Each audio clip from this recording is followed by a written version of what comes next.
Eu achei que dava para fazer um filme porque ele é muito... Porque por falar da infância, eu acho que o cinema é um lugar assim, privilegiado para você falar de sensações, sabe, sutilezas. E o livro é todo assim, como a infância ainda é uma fase que as coisas não são muito verbais, apesar de ser aquela língua do Guimarães Rosa, ele é muito sensorial, entendeu? São os sentidos. Eu sendo urbana, do Rio, eu tinha a sensação que eu conhecia o Miguelinho, eu conhecia esse menino, sabe? Eu entendia muito bem as sensações dele, as reações. Então por isso eu achei, não só que era cinematográfico, mas que eu poderia fazer. Foi o início, na verdade, porque eu pensei assim, eu só vou fazer o filme se eu encontrar esses meninos. Eu tenho que procurar esses meninos, eu não posso ter intermediário, entendeu? O primeiro contato tem que ser comigo, porque é ali que se estabelece uma confiança, uma relação de confiança. Então, eu fui com a Ana, que foi co-roteirista, né? E já conheci um pouco essa região. Eu fiz a lista das escolinhas rurais do norte de Minas e a gente viajou ali. E aí eu chegava nas escolas, escolhia meio assim as crianças e trabalhava com elas.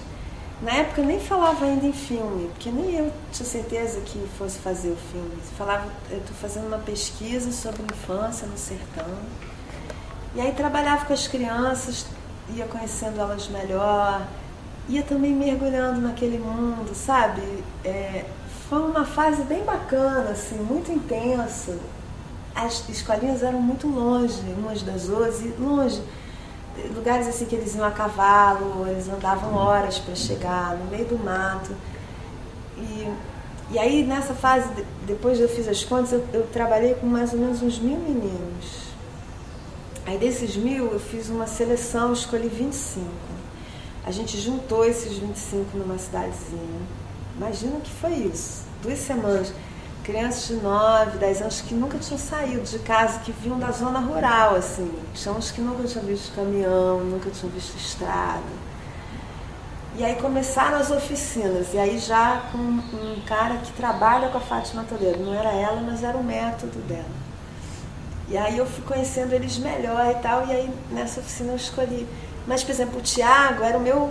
Eu achava que era ele, desde o dia que eu conheci ele. Mas eu precisava trabalhar com ele para ver se ele poderia segurar a onda de fazer o filme, entendeu? Que eu procurava meninos que fossem parecidos com os personagens, porque eu não queria interpretação, eu queria eles sendo aqueles personagens. E o personagem do Thiago é de um menino super sensível, introspectivo. Aí eu pensava assim, como é que um menino sensível e introspectivo vai querer fazer um filme? Não combina.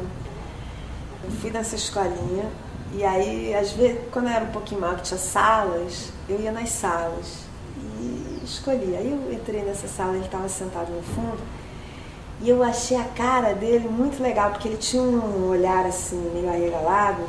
Parecia a pessoa que estava falando assim, eu não acredito que o mundo seja assim, sabe? Espantado. Aí eu falei para a professora, eu quero encontrar aquele menino. Aí ela falou, não, aquele não. Assim, falei, vai ver que ele é tímido. Aí eu chamei o filho. Aí eu falei, vem cá, ele veio imediatamente. A casa dele é tipo a casa do filme, assim, no meio do nada, entendeu? Ele não acreditou um minuto que eu fosse. Só que eu tinha...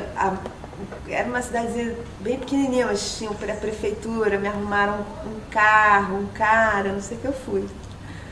Quando a gente chegou, assim, aí ele abriu esse olhão, falou...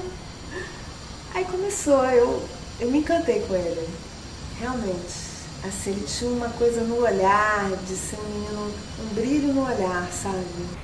E eu fui percebendo que, na verdade, para mim era impossível chamar eles por outro nome. Eu pensava assim, eu não tenho condição de chamar o Thiago de Miguelinho. Vai parecer super falso, entendeu? Porque era muito ele. Com todo esse jeito de fazer, fez com que esse resultado, assim... É o Thiago sendo o Miguelinho, mas é o Thiago, é o Felipe sendo dito. esse vocabulário, ele, junto com ele, vem um certo automatismo, assim, na maneira de lidar com as situações. Então era um jeito também já de quebrar isso. Depois era um jeito de não intimidar ninguém ali, sabe? As crianças, os não atores, assim. Porque quando você começa com um linguajar muito técnico, parece que existe um código que todo mundo conhece e só eles não conhecem, sabe? Mas isso, assim, desde o começo. Eu não falava em elenco, não falava em teste. Teste, eu acho essa palavra horrorosa. Cada etapa que a gente foi fazendo era a finalidade da coisa, assim. Primeiro teve a pesquisa, era a pesquisa, depois as oficinas eram as oficinas. Aquilo não era uma etapa para chegar em outra coisa. Eu não queria criar esse clima de competição. E depois de filmagem, é muito difícil. Por exemplo, eu queria ter uma equipe pequena, polivalente. Tudo isso é difícil porque você entra numa economia onde as pessoas estão acostumadas a funcionar de um certo jeito. Você já quebrar o vocabulário, você já quebra um pouquinho isso, sabe? O nosso set era diferente, assim, não tinha nada daquele negócio espetacular do cinema e todo aquele circo. Era bem protegidinho, pouquíssima gente ficava mesmo ali no set, muita gente ficava afastada. Eu fui encontrando uma maneira que eu achava que ia ser possível para esse filme, né?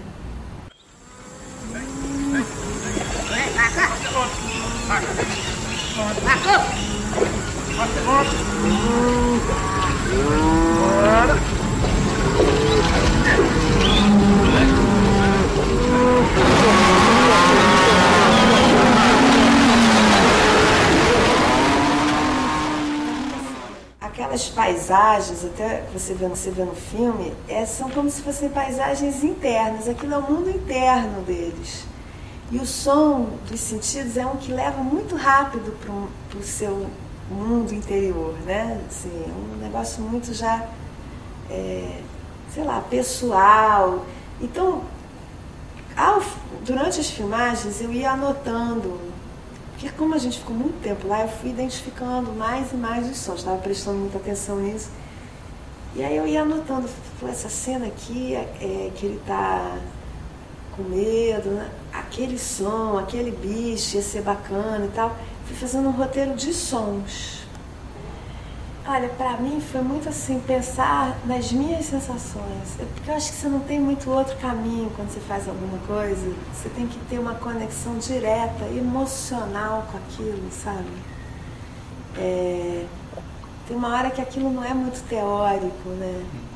Então, isso aqui é meio maluco quando você faz um filme. Você tem que ser ao mesmo tempo assim, um general, né? Você está ali numa operação de guerra, você tem que comandar aquele negócio ali.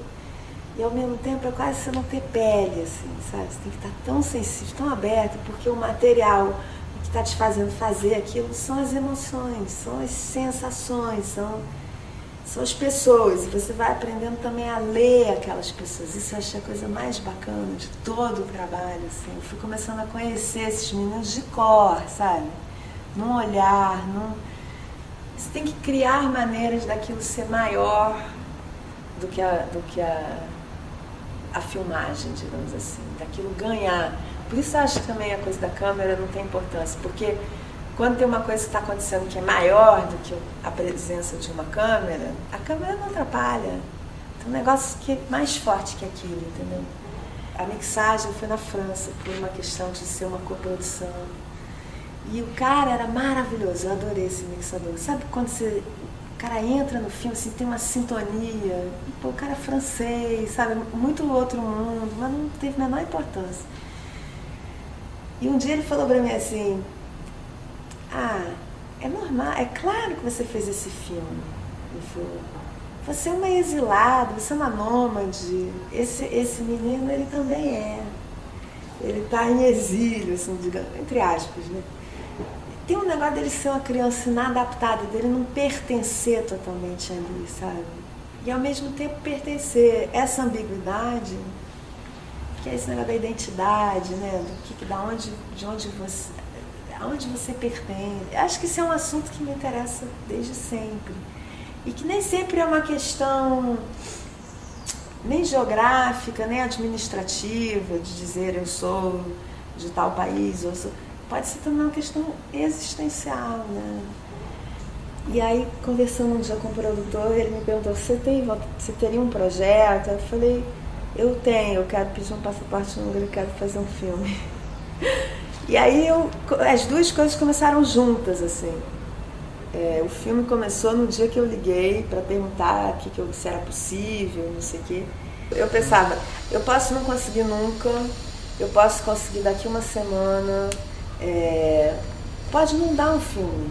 Às vezes eu pensava assim, burocracia é uma coisa tão chata, vai ser um filme insuportável, entendeu? Mas, ao mesmo tempo, assim, o desafio do filme estava ali, estava nesse risco, né? Eu tenho até vergonha de dizer, mas eu nunca vi 33. Na época se relacionou os dois filmes, né? E eu li coisas, achei interessante, gosto do que conheço ele, mas eu nunca vi o filme.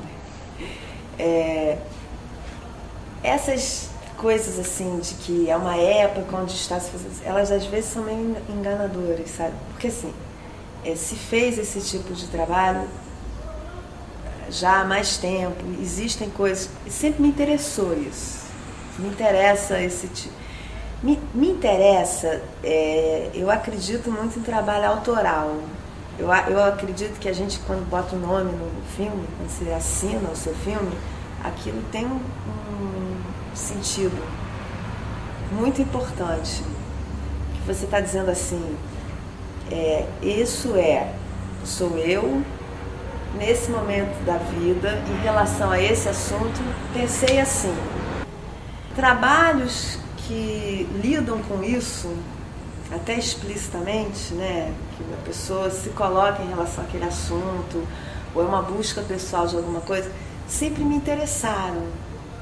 Na França existia uma certa abertura para isso, existiam pessoas fazendo isso, existia uma categoria que se chamava documentário de criação, que eram esses documentários que eram diferentes do documento. Você imagina um documentário assim, com aqueles depoimentos, uma espécie de tese, digamos que neutra e objetiva sobre um assunto, entendeu? Isso nunca me atraiu, eu sempre me interessei muito mais por esses trabalhos mais autorais. Bom, a equipe era também muito pequena, eram 3 pessoas, né? Já era menos que você. Mas, e muitas vezes eu estava sozinha. No Brasil eu estava sempre sozinha e tal. Claro que isso ajudou. Às vezes eu estava no arquivo nacional e pensava assim, imagina movimentar aqui com 3 pessoas. Impossível, entendeu? Coordenar.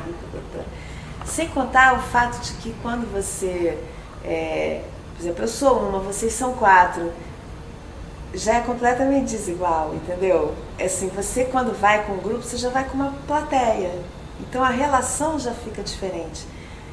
Veja bem, eu seria incapaz de fazer uma coisa com câmera escondida.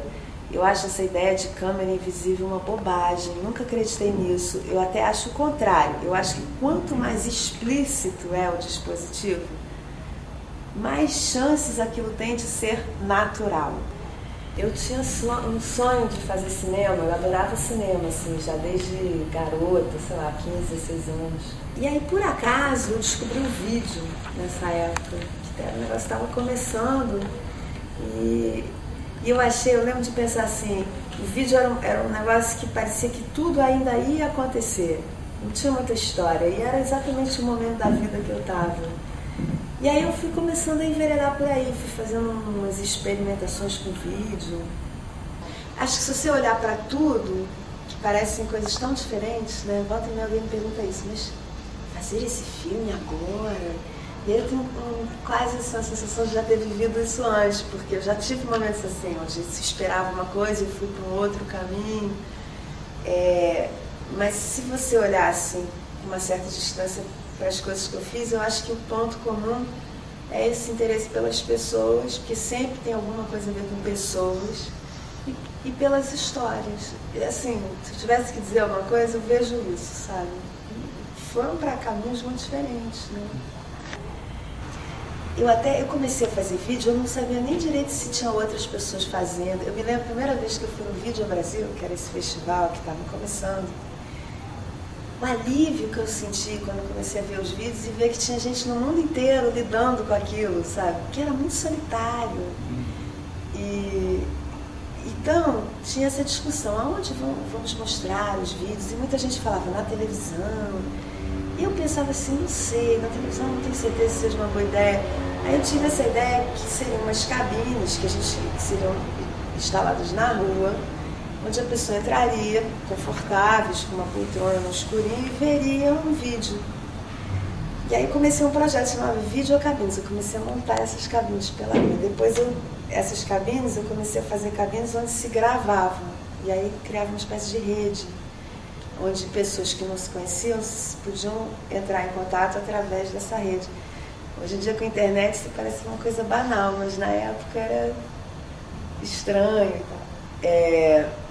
Então, esse projeto se chamou As Videocabines.